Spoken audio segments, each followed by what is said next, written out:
Welcome to the Honest Hounds podcast, a place where we shine a spotlight on our wonderful members and their lives with their dogs. We'll be diving into the inspiring, the thought-provoking, and the sometimes emotional journeys that we go on with our four-legged friends. So sit back and relax and be inspired by the journeys that present in front of you. And if you need a community from anywhere in the world for you and your dog, we're absolutely here. Alrighty, we are back with another episode of the Honest Hounds podcast, and today we have our second affiliate. That's always interesting. Everyone now in their head is going, ooh, who's it going to be? So let's put them out of their miseries as they're wondering. My first question, as always, is who are you, which affiliate are you, and who are your dogs? So I'm Alex, and my dogs are Flint and Ember. And so give us a little rundown, ages, breeds, and then let's dive straight into the origin story of your first dog. Yeah, absolutely. So we've got Flint, which is a Romanian rescue. He will be coming up 5, I believe, this year. He was the original problem child. He's what got us involved with the residentials and Honest Hounds. Then, in a moment of craziness, shall we call it, we agreed to go see some Rottweiler pups while we were still on the residential. So we'd seen that much progress in 3 days. We thought, yeah, we can go see some puppies. Ember is now coming up 18 months, 2-year-old. Where's that time gone? I don't know. But she's been raised sort of with everything that we learned from the residential, sort of very much in line with Honest Hounds ethos and methods and things like that. And she is now, yes, she has her moments, but her moments are, oh, I'm going to go pinch this little thing and not cause anybody a problem, as opposed to, I'm going to chew your leg off. It's so sweet. Like, she is, I don't hold favorites, but she is the best rough. Like, I love it. Every time I see her, I'm like, oh, you're just so squeezable. She's just so, hey, I get to see everybody and I love everybody. And she's just, even now at nearly 2-year-old, she's still so wiggly and still so, oh my God, hello people, I love you all. Yeah, she's a testament to the breed. She is, yeah. I've always loved Rotties, you raise them right. They are big, soft, gentle giants. Unfortunately, obviously, doing the work that we do, we see less of the big, soft, gentle giants than most, and big, angry, chompy fellas. Which is a lovely segue onto Flint. Yeah. Well, a medium-sized chompy fella. So I guess we often see the Romanian rescues pop up in the community. I think that, I mean, there's a whole debate that we could have on bringing dogs over, and if they are different. You see a lot on social media of, or they're a lot more extreme than your typical rescue. What was your experience? How did you end up with him, and where did you start to see the challenges? So the reason we ended up with Flint from Romania is because I have a daughter who comes to live with us on weekends. So we always wanted to go down the rescue route, First of all, just from a ethical standpoint, we knew there was lots of dogs that needed help rehoming. And that's where we went down, especially in the middle of COVID when puppy prices were going absolutely crazy. So, but the rescues in this country, with having Millie every other weekend, just wouldn't take that liability and that risk. So we didn't get the option. Hence why we went down the Romanian route.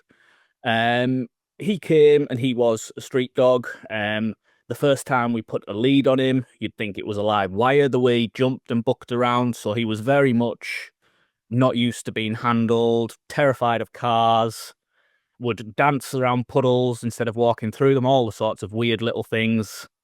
But in general, we spent a lot of time working with him and building his confidence, and he got used to all of these things.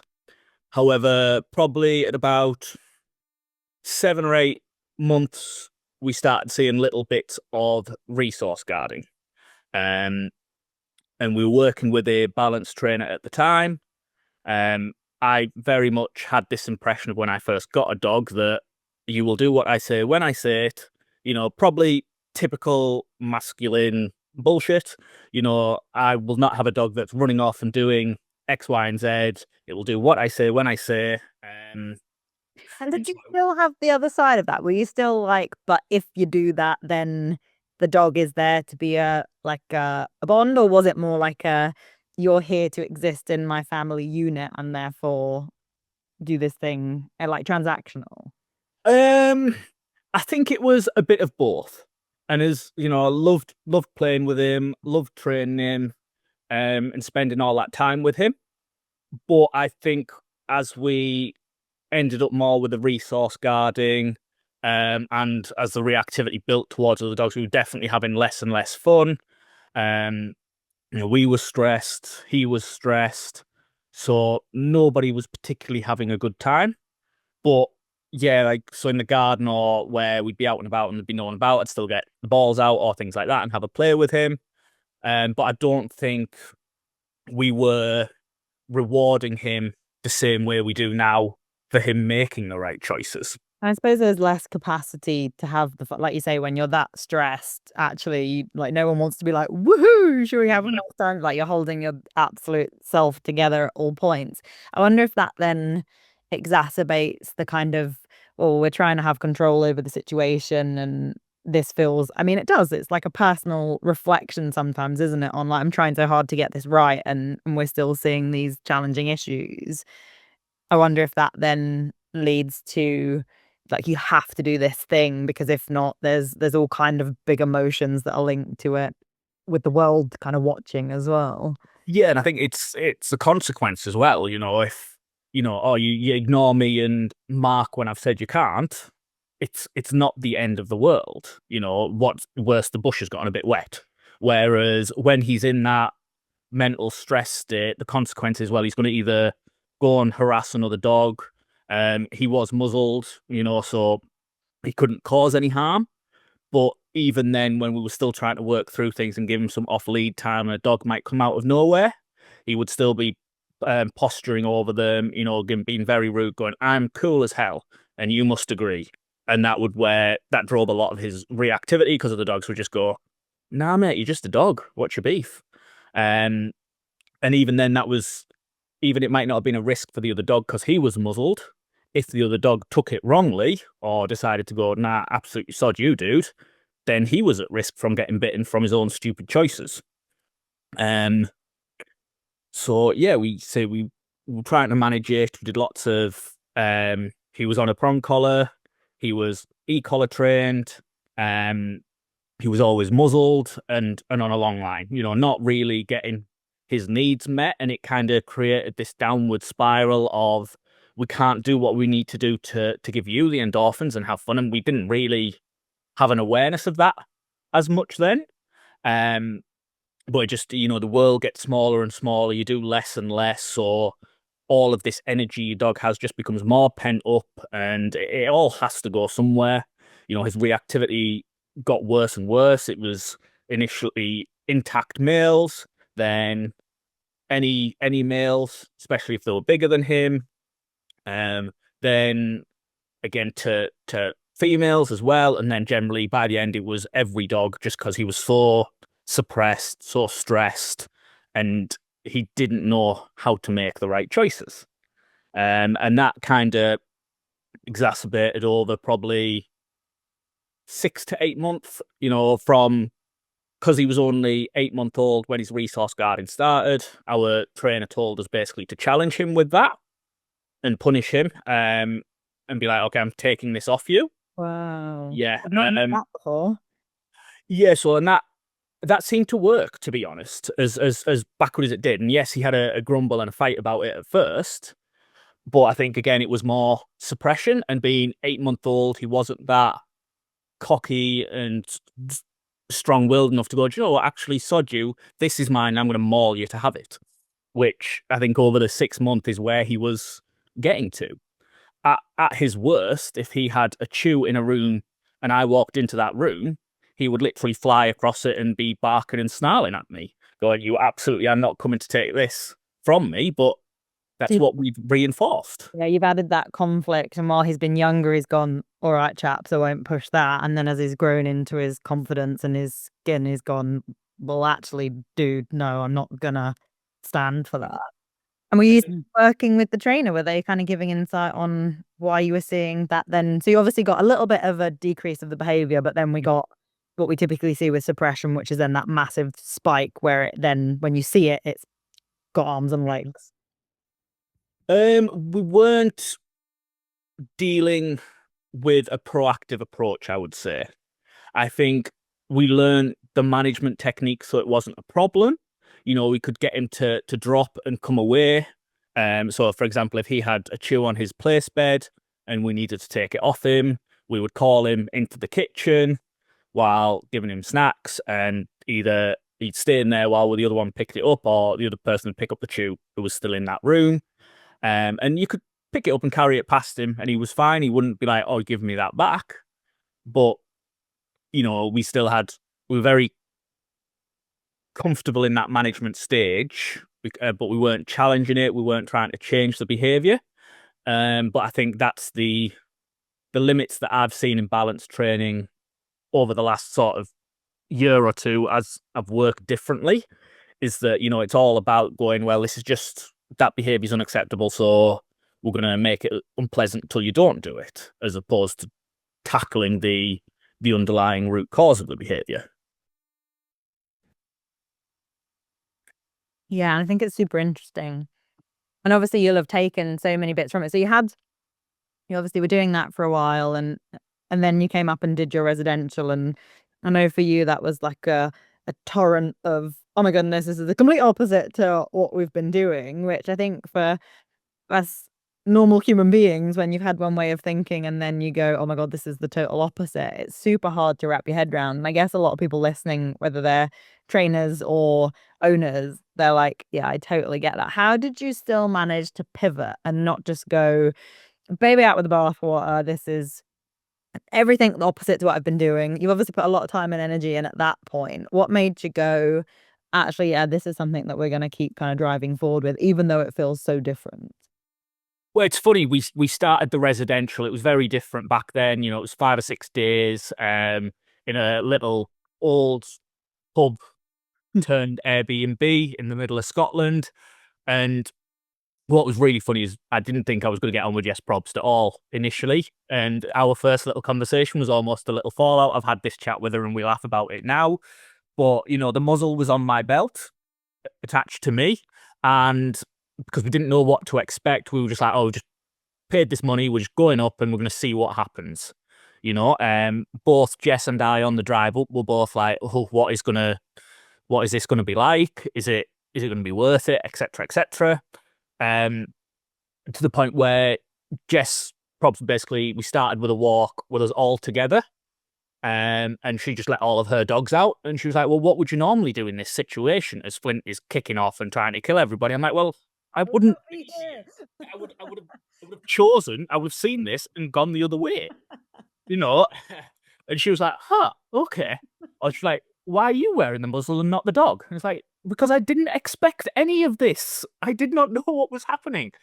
Yeah, like my management and avoidance has been serving me so well. Yeah, and then we've just jumped into the fire, basically, which was really interesting. But I think because we'd spent a lot of money, what we'd been doing hadn't been working.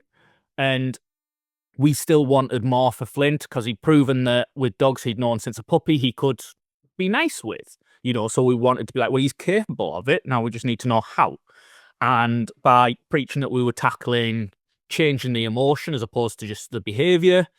And I mean, we went in 3 days from muzzled, prong collar, working our e-collar very differently. We'd been told that it was positively conditioned because he got a reward every time we used it, but we were only use it in negative circumstances, so there was never a positive association with it. Still had that element of stress to it.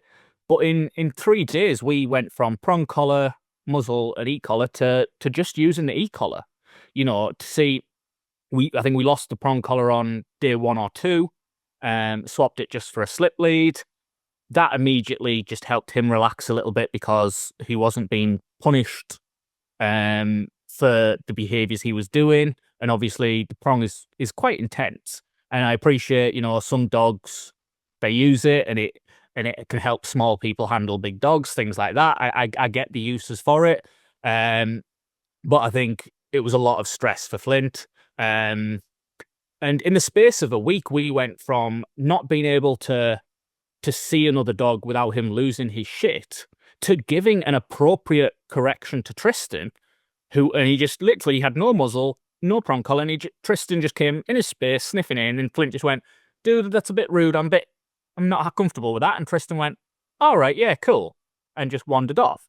And after literally the first couple of days, Tristan was on his case because he was an ass, you know. He walked around like he was the biggest, toughest thing on the planet, and he had a few little tete-a-tetes with Tristan, and you know, both were muzzled, so it was absolutely fine, neither causing any issues. But with us then learning how to do all this and seeing the huge change in him in those 4 days, how could we not stick with it? You know, it was like just to get the prong collar off and to have him off lead around other dogs in a day and a half. It was incredible to see, and it really was life-changing for both us and Flint. How did your brain keep up with that? I feel like it's the biggest bit that us owners, when we've been there in those shoes, you're like, what am I actually watching in front of my eyes? Yeah, it is, and I don't know if I really did get my head round it. I mean, again, because we were there that little bit longer, it kind of, and I think you probably heard the term like the Dundee bubble, you know, that where you go there and you think, oh, well, because we're here in this situation, everything's changed. And it's because it's these dogs that he's now getting to know over a couple of days. You kind of almost rationalize you only seeing the progress because of certain things. But we just really had to stick with it, trust the process, and just, I think it was just that willingness to be open-minded and go, you know, it hasn't worked.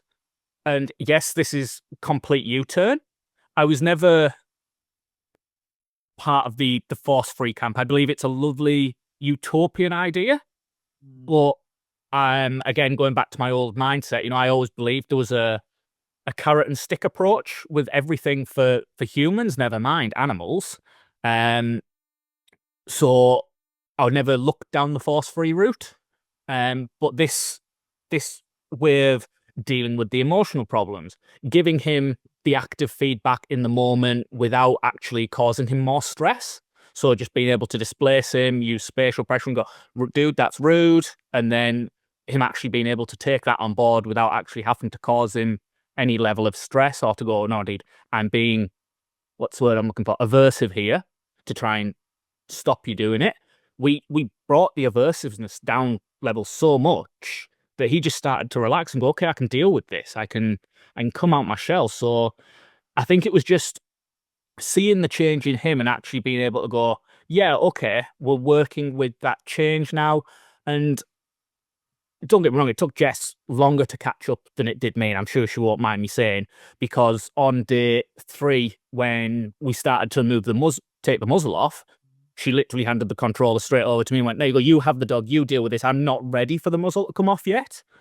So I think it was quite nice that we had each other to sort of tag in, tag out and go, okay, I need a breather. He's been a lot here, or okay, we're ready for the next step. You've been a bit more confident, so you take that, let me watch, build up my confidence with it, and then I can start practicing and you can step in to help where needs it.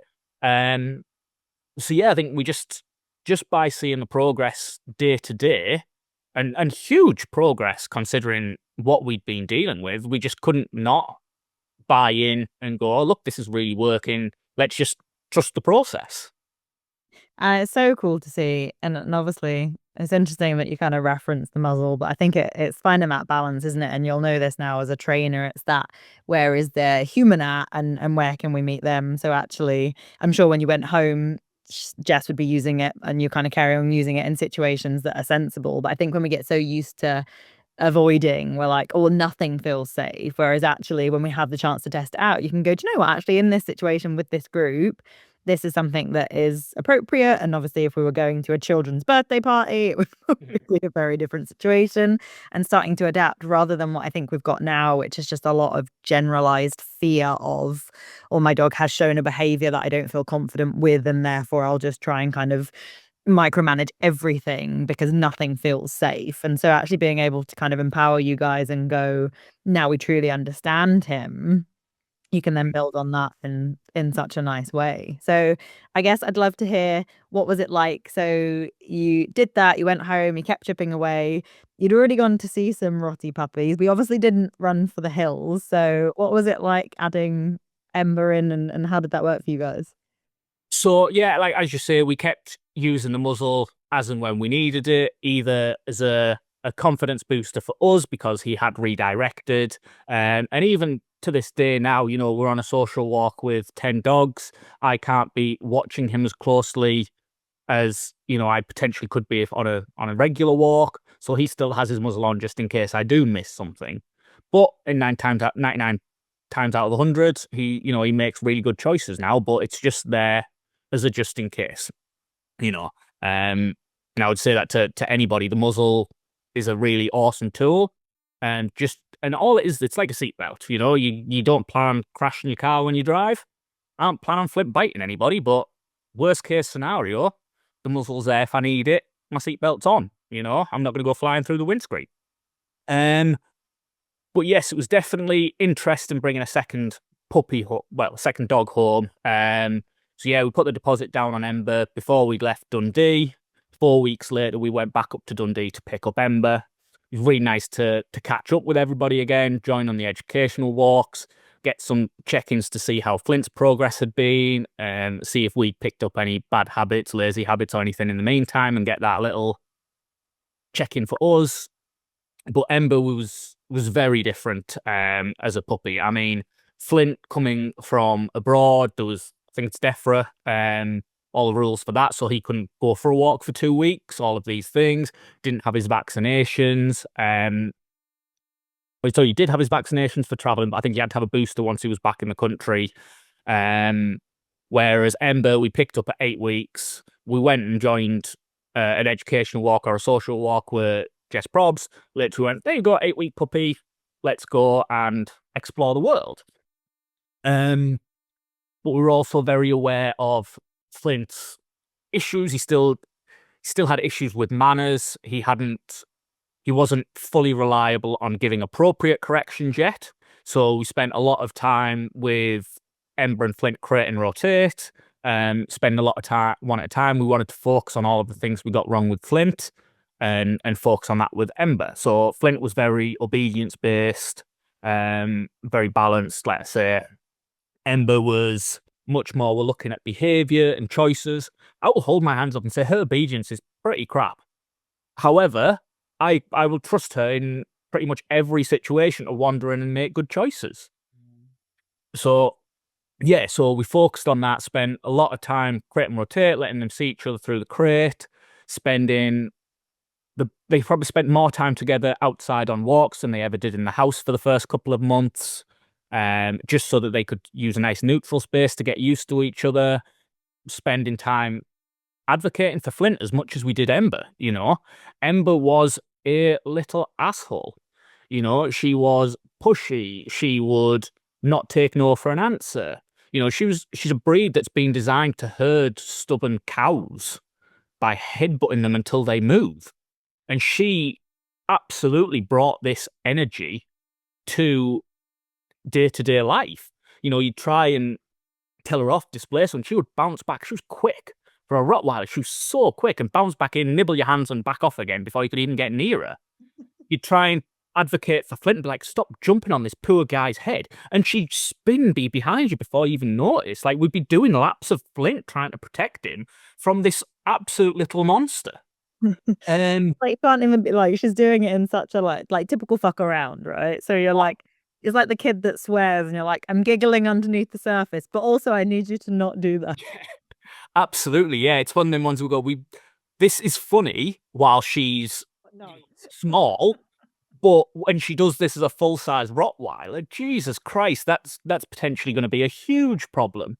We were so aware of having a guardian breed, a big, strong guardian breed as well, that we have to get this so right as a puppy so that she is really trustworthy as an adult. A little chihuahua might get away with barking and nipping somebody's toes.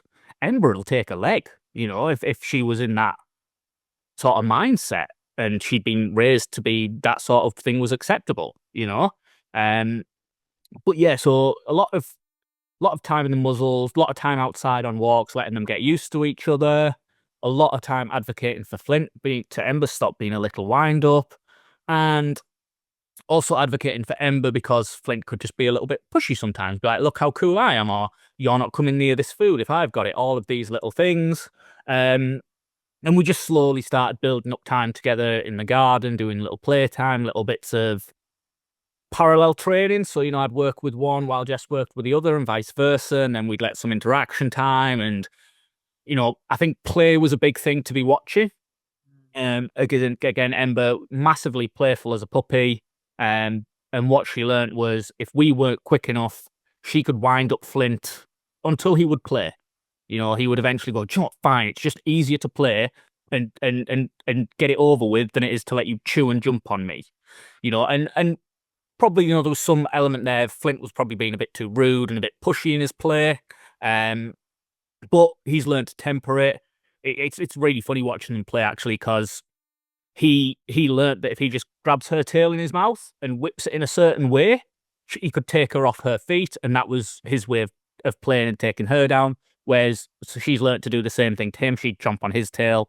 You know, in the most with dogs that they don't know, again, not exactly polite behavior, but they know each other, they know the limits. And if one of them does nibble too hard and the other one goes, whoa, too much, because they live together, they have that bond, that trust.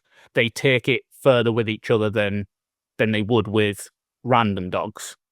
But yes, it was a lot of work bringing Ember in. I think had a little bit of a maybe naive and optimistic thing going, oh, well, I know so much more now, so raising a puppy will be dead easy. Yeah, famous last words, because what I learned was instead of having these 10 things I was aware of to watch of and be dealing with, I had 1,000 things, or, and be like, oh, I can't deal with that, can't have that, can't have that, got to... So, it just felt like we were giving ourselves so much more work. No, ignorance really is bliss sometimes, isn't it? Oh, isn't it? You're just friendly. That feels much easier. Yeah. Oh, definitely. So obviously while you're navigating this, you've got a serious amount of skills under your belt. You've ticked off resource guarding, you've started to nail socialization, and along the way you've gone, actually, do you know what? I don't want to do my very serious job where there's a lot of health and safety things that I do on a daily basis. I'm going to do a complete pivot and I want this to be absorbed into my entire life now. So, what made you take the jump, and what is I guess the best bit? What's the best bit now about being able to impart the wisdom as a trainer, um, through proper Paws? So for me, the best part, hands down, is the owner's response. I think as Honest Hounds and Jess Probst and as affiliates, we seem to be the last port of call for a lot of dogs with behavioral issues. We get a lot of people going, if this doesn't work, I really don't know what I'll do. And that is a horrible situation to be in. Jess and I had argued over, we're not getting rid of Flint. We brought him to this country. He is our problem to deal with. So we will deal with it, and having people go from, oh my God, I really don't know what I'm going to do. Am I going to have to put my dog down? All of these things, to then sometimes in just a session, we can start chipping away and they can start seeing the changes. For some cases it takes a bit longer, but even just giving them that little shred of hope, for them to see that change is possible, and for them to actually just go, oh my God, I'm not going to have to get rid of my dog. I'm not going to have to put it down. We can deal with this. We can handle it. And just the complete U-turn and 180 in the people and the dogs, coming in and dealing with this absolutely stressed mess of a person, stressed mess of a dog, to that little bit more relaxed and seeing a future and having hope. I think for me, that's huge. I think I've always dealt with a lot of my own issues and problems by helping other people, and I think it was just a natural continuation of that. But how I actually got into dog training, I think it was something I'd been considering for a long time. I was struggling at work, being a mix between desk-based and quite heavy manual labor. It was causing a lot of issues with my back. The mindset that had gotten me to the level of organization that I got to, which was always saying yes and taking on more work, had left me totally burnt out. The the industry was coming down another decline. So I was in petrochemicals, which is very up and down. You know, one year there's billions to be spent, the next year there's nothing. So it just felt like the job was getting harder and harder, less resources, less time, less funding. So it almost felt like by the end that it was like, here's a job to do, but I'm going to tie your arms behind your back and kick you in the stomach at the same time. It was really getting difficult to do, and that led to some long-term sickness for health issues. But I found that I loved working with Flint. Even at his worst, and he was literally biting me, it was still 100% better than being sat in the office. Yeah. And I actually got really lucky because we were going through a spate of redundancies. So I threw my hat in the ring and asked for voluntary redundancy. I absolutely did not expect to get it because of my age, my role in the company. However, they were actually quite willing and let me take the voluntary redundancy, which gave me, you know, a nice comfortable buffer to keep the bills paid while I set up a business. So I took redundancy July 23. I think we carried on working with Flint at that point on the balance methods. And I think it was something like August 23 that we went on the residential. And that's when everything changed for us. The handling methods were different. The techniques were different. We were happier. The dog was happier. I felt so much more confident because we were dealing with the root cause of the problems rather than just plastering over the top. And that's when I was like, no, I now feel ready to take the plunge and started proper Paws. It must have been like, I have so much knowledge. Where do I begin? Yeah. And then I think, you know, I went into dog walking first to start help build up that client base. And to be honest, Would that be something that I always think that's such a great like in for people that are going, maybe this is something that I'd want to do. Do you feel like it gave you a good foundation of kind of ticking off different dogs, seeing different skills, things like that? it definitely helped consolidate my knowledge. It definitely helped get me hands-on experience with lots of different dogs, which all was really useful. The bit of the stickler I found for it was later on when I was trying to come less in the dog walking and transition more to full-time dog training. With dog walking, it's very easy to have all of your time taken up. You know, I think probably most people who ask me for a card in the street, most ask them if I do dog walking as well. But I think what I found quite frustrating was I would do work that I wasn't getting paid for on these dog walks. Yes, it was for my own benefit, but it was also helping the dogs. And don't get me wrong, I checked with the owners and told them what I was doing. Nobody had any issues. And they're like, yeah, you can absolutely train my dog for Free. Great. exactly. Exactly, yeah. But yeah, it gave me all of that hands-on, the different dogs, a lot more experience. But yeah, when it came to trying to hand back and be like, oh, I'm actually reducing the walking now, um, it was a bit difficult in a way because it kind of left this gap of, well, that's where a lot of income was coming from. So now I have to rapidly try and build up the training clients. And Then got the layer of like they see you as a dog walker slash maybe I don't want to generalize people, but maybe some of your dog walking people are like, I actually just need a walk ticked off. I'm not so invested in the training. So then you're trying to almost sell a service that someone doesn't want, but also trying to pivot into something new. That's interesting. yeah, it was. So I had to try and be like, oh, well, I'm seeing all of these little things that I'm working on with your dog. Would you actually like to book in a one-to-one and work on those things? And they'd be, well, I'm actually quite happy. I don't mind, or, you know, either didn't have the time, the effort, the energy to put into the training. And that's fair enough. If you get to a level where you're happy, then That's not a problem. exactly, yeah. Um, While you're bashing your head against the side of your fan after a session. yeah, yeah. I'm going, well, yeah, okay, it's not the worst problem in the world. He's not trying to kill everybody. That's wonderful. But is that really where we're going to leave the bar? Are we not going to raise it a little bit and go on a walk without having our arm ripped out of its socket? They're like, no, because you're walking him. So quite frankly, it's okay. Yeah.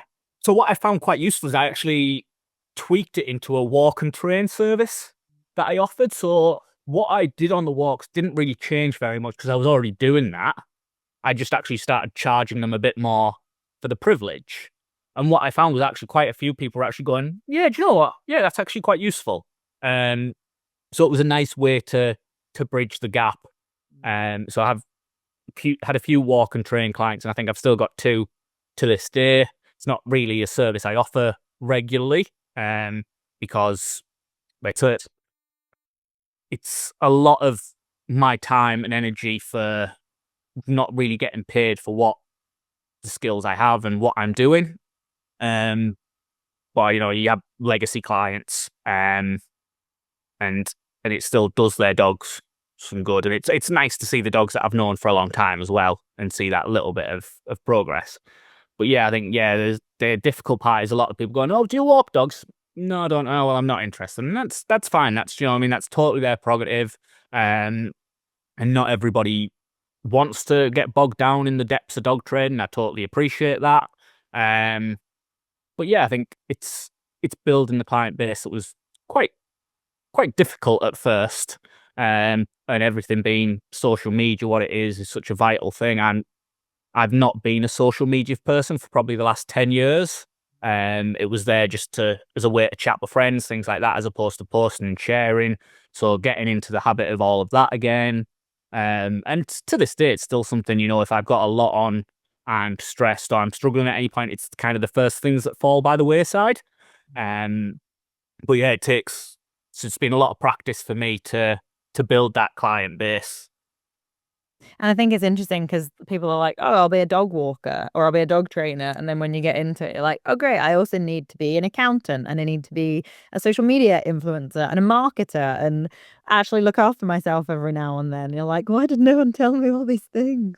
They don't, and I think it's almost criminal to the point where there's not really a lot of those services out there to try and help.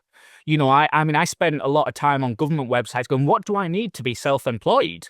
And I still came to do my tax return 12 months later. And it's like, well, you've not done this thing and got a tax code. I'm like, where was all of this in the interim? Where is you want small businesses to stimulate the economy and do all of these things. Help us. Teach at schools what taxes are and money management and admin skills instead of, what happened in 1,000 years ago. And I mean, I can't knock Pythagoras as an engineer. That did come in quite useful. Or did I pick something that you Yeah. The one example that would have been really useful in every other topic was not quite useful for that one. I'll confess I have never needed to use Pythagoras. I'm so glad that you got some use from it. Mitochondria being the powerhouse of the cell, that's never been useful. That's fair. Someone now is listening to this going, wait a minute, that's so vital for my life. So obviously you've gone on and you're so beyond the walking and things like that now, and some really cool stuff like the social walks that you've taken on and how you've developed them, and you have got this lovely subset of a community now that are super dedicated. So if someone's listening to this, let's give a little plug. Where are you? And obviously, if they're part of Honest Hounds, there's lots of ways they can work with you online. But if they're local to you, what can they expect in person? So I'm based in Teesside and pretty much cover all of the northeast of England. What I would say, if you're part of the community, reach out. We are absolutely here to help. And if you're not part of the community, still reach out and drop me a message. We have the neutral walks for the Honest Hounds members. We run social walks, one-to-ones, workshops. So there is whatever your dog's need is, or whatever sort of training environment you need to work on these things. I'm 99% certain we already provide something that will probably fit that gap. And if it doesn't, come have a chat with me. I chaperoned a dog to a wedding, like it's not dog training as what you think of, but it was an awesome day. You know, how many times can you go, okay, I need to get a suit to go dog training? Like, it's bizarre. So yeah, like I like to think we're lovely and welcoming, very inclusive to everybody. You know, I think I run my social walks a bit different to most. You know, my social walks are for practicing what we learn on the one-to-ones and still keeping it safe, and setting it at a level that's helpful for all people. Um, so, you know, come have a chat. If you want to be involved in the social walks just to get some social skills for your dogs, then we have that here for you. But if you need help with handling skills, what do I do? I mean, that's the question I get asked a lot. What do I do in this moment? We have the answers to help you with that. And I'm not going to sit here and say I have the answers to everything. You know, I'm not that good. But through the community, through having Honest Hounds there, having Jess Probst there as a mentor, we we have the answers, or we know where to get them, or we have a lot of experience to build options out of. You know, we don't have a this is the mold, this is what we use, this is what has to happen. We will make it up as we go along, but we're making up from very It's like a high mind, beat. isn't it? Everyone. Exactly. Yeah. There's a lot of experience there going in. It's not like we're just plucking random ideas out the ether. We're going, okay, well, this is similar to this, so we can tweak this, or, you know, so, you know, we can always try different things. And part of that is sometimes things don't work. And I think a huge part of the Honest Hounds stuff, and even for the dogs and the humans, is that resilience. To go, it didn't work. That's cool. We'll try something else. Or why didn't it work? And having that breakdown and looking into it. So yeah, I think just whatever you're dealing with, be it a human thing, and you're just like, oh, do you know, I just like some people to go walking with. Mm. That's absolutely fine. You know, it's the whole community aspect of the community now in general day-to-day life. There isn't really that close-knit community that we would have had 100 years ago before the internet and stuff. But you know, if you just need that element of community, come and get involved. Come have a chat. You know, if you need help, just come and ask for it. You know, we're here, we're friendly, we're non-judgmental, and you could have done everything wrong in the first 6 months of your dog's life. I'm pretty sure I did quite a few things wrong. It is what it is. Yeah, like there's no point blaming ourselves for that. There's no point guilting ourselves over it. But if we can just go, cool, now we're going to try something new. And, you know, this dog's still got potentially 10, 15, 20 years of life left. Why go, okay, this one thing hasn't worked, let's just give up. You know, keep trying, keep that resilience, keep that open-minded approach. And I think you'll be very surprised at where you are in 6 months, a year's time. Yeah. And a whole group of people that are there to go, you're smashing it, and we love that for you. It is, yeah. And you know, that's what we need. That sometimes, you know, we might need that cheering on to go, you know, you've absolutely got this. It was one bad day, keep going. On the other side of that, there's some times where, you know, we're sort of, oh, this was terrible and this was terrible. And sometimes you just need someone to go, give your head a shake. Like, you know what I mean? How many positives were in that doomsday speech you've just given that you've just not picked up on? Yeah. I feel triggered. So tell me, before I throw some quick fire questions your way, tell me what's coming up. What are you looking forward to? One thing that you're like buzzing for the future, either with your dogs or within your community as well. Um, so I think I love seeing how much the Northeast community has grown within Honest Hounds and within Proper Paws itself. We have a nice little community with both, and you know, there's some overlap.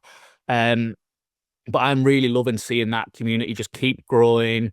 That more and more people are just going, you know, this actually worked. You know, this was really good. I mean, we had a force-free client come to us, and I displaced the dog and went, "You didn't torture my dog." I'm like, "No, all I did was say no, thank you. Don't do that." But again, these people have been told and have all of these preconceived conceptions that, you know, are either based on what other people have said or shite you read on the internet. You know, I think ask a question. You know, it's We love I love seeing the community grow and everybody supporting each other so much. I mean, what was really, really funny is we have quite a few shepherds in one of our groups, and they all ended up talking about how they all have a little squeaky pig toy and how they all love to cuddle up with their little cuddly pig. I mean, what is all the shepherds? Hmm? The humans or their dogs? the shepherds? They all either had like a cuddly pig toy or like a squeaky pig toy that all the shepherds loved. And it was just like, how scared can you be about joining a group that's literally sharing photos of big scary shepherds cuddling up to little cute little pig toys? Everyone that's got a shepherd has just gone add to cart. But yeah, I think I love the community events, and I know Jess takes more on the lead on those, just to give me some more brain space for some other things.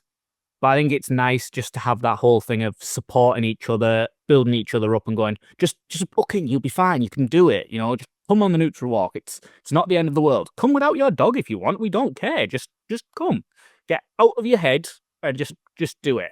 And I'm just really loving and looking forward to seeing how that continues to grow and develop. We have to give a little sneaky shout out to Jess, your significant other, because she does a lot in the background, and she is, like you say, she's so welcoming and warm for that community as well. So it's nice to have the two of you working together, I'm sure.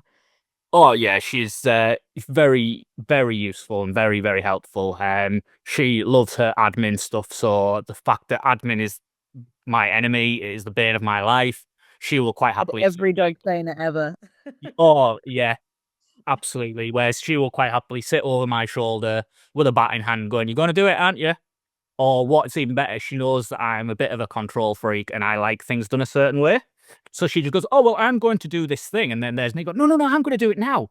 I've been putting it off for 6 months, but no, I'll do it right now because you're going to do it." Um, Smart girl. yeah. But you know, she helps out running some of the neutral walks. She leads the community events, so you know it's nice to have her so supportive and part of it.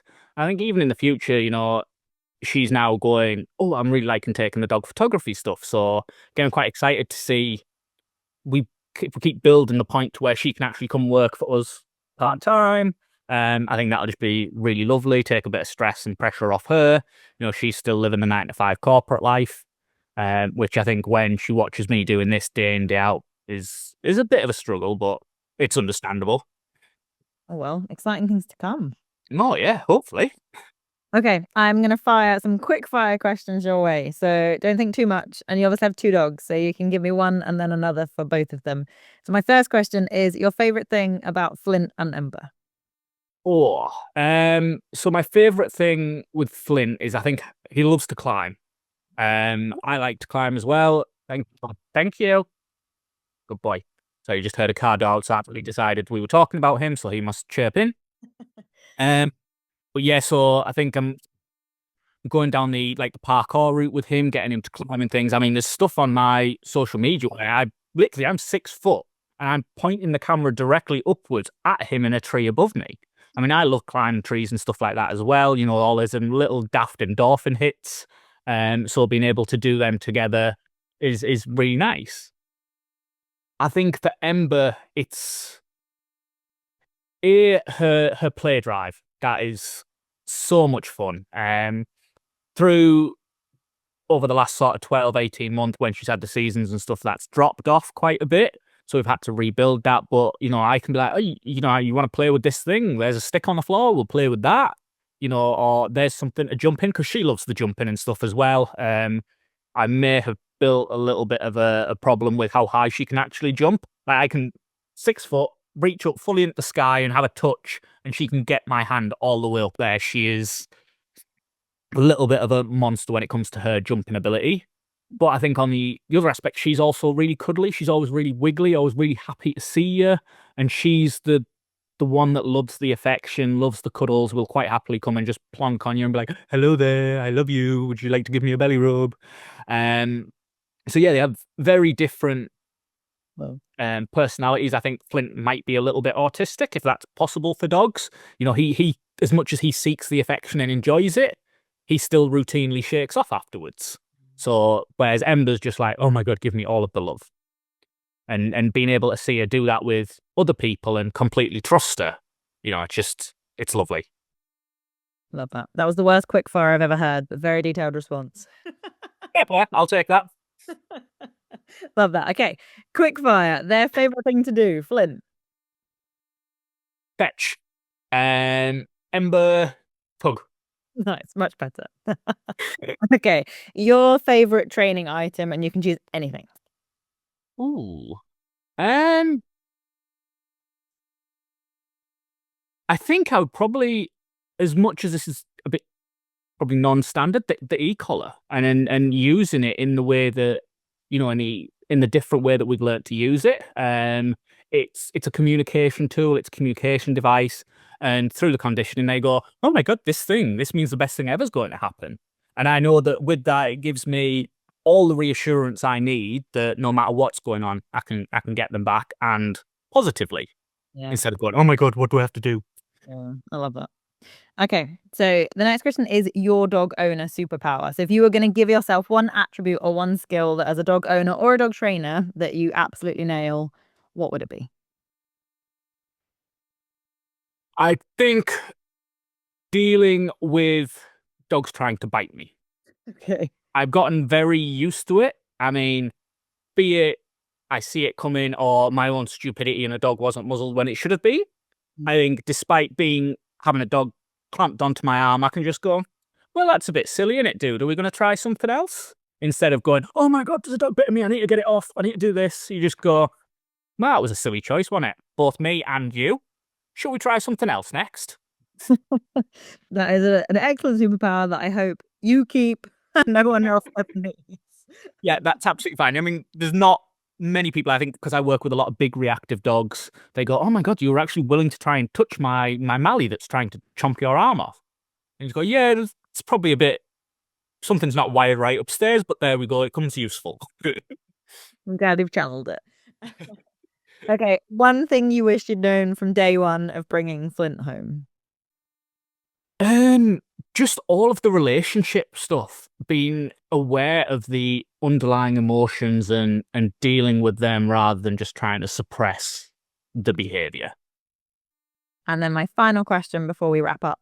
What is one thing that you would say to someone who is still early on in their journey and still struggling?